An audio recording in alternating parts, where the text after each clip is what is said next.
تحليل الحركه في التمرين ده صعبه جدا. استنوا الفيديو اللي جاي، لايك وفولو اللي جاي.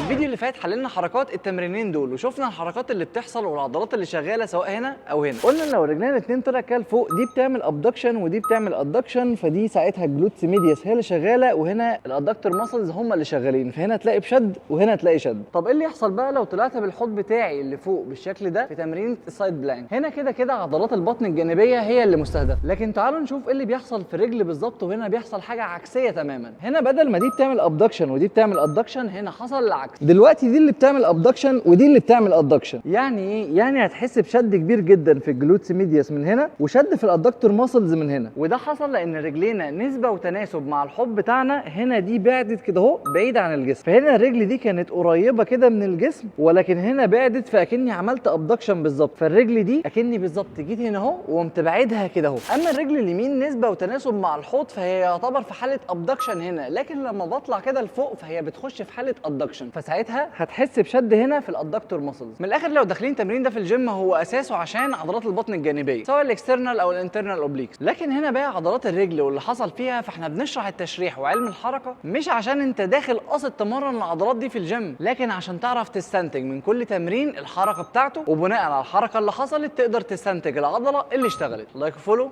اللي جاي كتير. سلام.